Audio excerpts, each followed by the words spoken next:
Vivons-nous dans une simulation? Voici Thomas Campbell, un physicien reconnu, qui en est persuadé au point de vouloir en apporter la preuve. Campbell ne considère pas que nous soyons de simples PNJ de cette simulation. Il estime que notre conscience façonne et gouverne cette réalité. Selon lui, l'univers n'existe véritablement qu'avec nous, les joueurs, installés en son centre. En 2017, il a élaboré une série d'expériences pour mettre cette idée à l'épreuve. Et voici la première. Imaginons une source lumineuse. La lumière se compose de minuscules particules comme les photons, et nous cherchons à comprendre avec précision la manière dont elles se déplacent dans l'espace. Nous plaçons un obstacle muni de 2 fentes étroites, puis un écran derrière celui-ci doit révéler les traces laissées par ces particules. Nous dirigeons un faisceau vers l'obstacle. Il franchit les fentes comme prévu. Puis, un événement déroutant se produit. Lorsque personne n'observe directement ce qui se déroule, autrement dit qu'aucune mesure immédiate n'est faite et que nous ne découvrons que le résultat final sur l'écran, les particules adoptent un comportement ondulatoire. Elles forment un motif d'interférence singulier entre les 2 fentes. Cela suggère qu'elles franchissent simultanément les 2 ouvertures, comme si la lumière se manifestait sous forme d'onde. Tentons maintenant de mesurer réellement ce que font les particules. Nous installons un détecteur ou un dispositif de mesure près des fentes et, fait remarquable, la lumière modifie son comportement dès que nous l'observons. Le motif d'interférence disparaît, remplacé par 2 bandes nettes sur l'écran. Elle adopte alors un comportement corpusculaire, franchissant une fente ou l'autre, plutôt que les 2 simultanément. Vous pourriez imaginer que l'appareil de mesure perturbe les particules ou l'expérience? Mais non, ces détecteurs ne devraient exercer aucune influence. Pourtant, c'est bel et bien ce qui se produit. Étrange et troublant, n'est-ce pas? Pour une raison mystérieuse, lorsque nous ne suivons pas directement les particules, elles demeurent dans plusieurs états possibles à la fois, comme si elles étaient à la fois ondes et particules. Mais dès que nous les observons, elles adoptent un seul état et ajustent leur comportement. C'est presque comme si l'univers choisissait son attitude en fonction de l'expérience menée.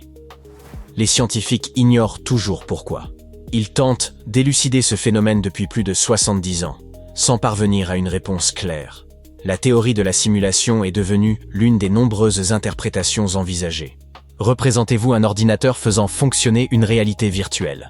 Sa puissance de calcul étant limitée, il ne génère les détails que lorsqu'une personne ou un élément les regarde, à la manière des jeux vidéo. Le reste de l'environnement demeure simplifié, voire non produit, afin de créer des mondes immenses sans saturer le système. Ce n'est pas le seul phénomène dérangeant de notre univers. Imaginez 2 particules devenant si étroitement liées qu'elles partagent des informations même séparées par des galaxies entières. Ce sont les particules intriquées. Bien qu'elles ne communiquent ni par la lumière, ni par le son, ni par aucun canal perceptible, l'état de l'une influe instantanément sur celui de l'autre, quelle que soit la distance.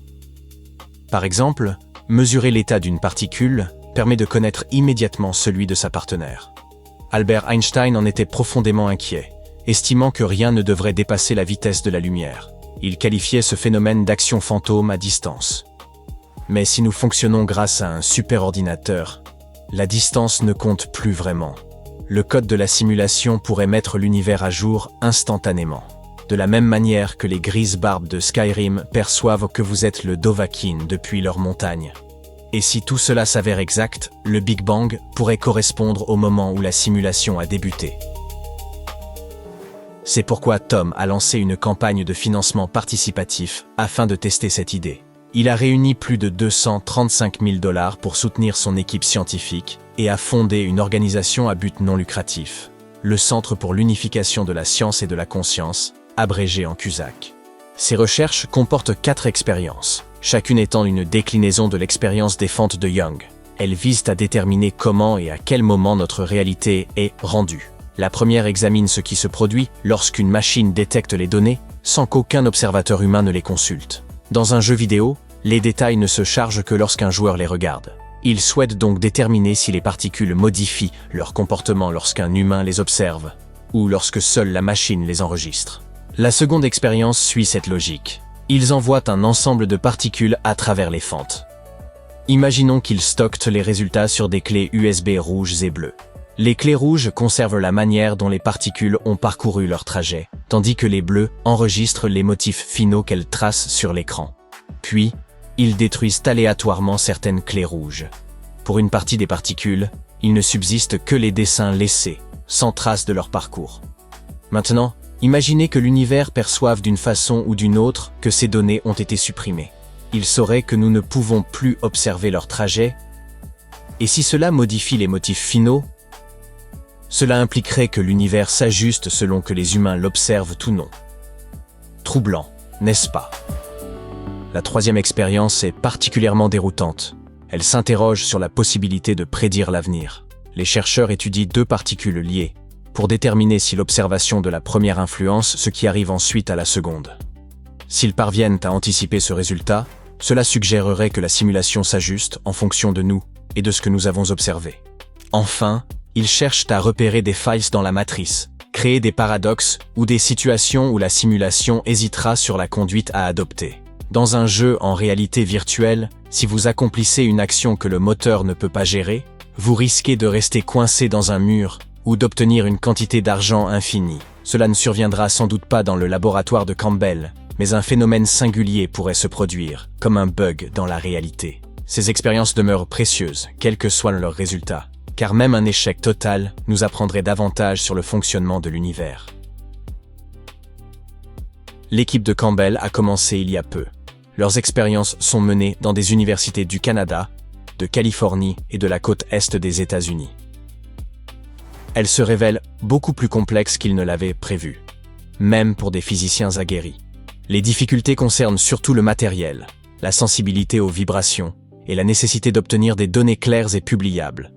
Pourtant, ils semblent surmonter ces obstacles et pourraient disposer de résultats dans un avenir proche. Tous les développements figurent sur la chaîne YouTube de Thomas Campbell. Ces travaux ont suscité des réactions variées. Certains plaisantent en suggérant que, si nous vivons dans une simulation, celle-ci pourrait très bien générer de faux résultats. Mais il faut bien tenter quelque chose. Cependant, la théorie de la simulation n'est pas la seule explication envisageable. Les univers parallèles constituent une autre piste. L'interprétation des mondes multiples, formulée pour la première fois dans les années 50, propose qu'il existerait un univers distinct pour chaque événement susceptible de se produire. À chaque nanoseconde, chaque particule modifie légèrement son état, et une nouvelle branche de l'univers apparaît. Avant toute observation, les particules occupent simultanément tous leurs états possibles, comme une balle qui serait à la fois bleue et rouge jusqu'au moment où nous la regardons. Lorsque nous l'observons, l'univers se scinde brutalement. Dans l'un, la balle est bleue, dans l'autre, elle est rouge. C'est l'état de superposition semblable au pauvre chat de Schrödinger, à la fois vivant et mort dans sa petite boîte. Ces branches ne peuvent pas communiquer entre elles, ou, du moins, nous ne pouvons pas communiquer avec elles pour l'instant. Et comme nous passons sans cesse d'une branche à une autre à chaque instant possible, notre existence semble se dérouler normalement, sans que rien ne paraisse changer. Mais ce n'est qu'une théorie parmi de nombreuses autres imaginées par les chercheurs pour tenter d'expliquer ces phénomènes. Le rasoir d'Occam suggère que l'explication la plus simple et la plus sobre est souvent la plus juste. Peut-être qu'il n'existe ni simulation, ni univers parallèle. Peut-être que les particules possèdent simplement une nature ondulatoire et que l'acte de mesurer modifie légèrement leur comportement. Ou peut-être qu'une réalité plus vaste se trouve tapie derrière notre univers. Et vous alors, qu'en pensez-vous ?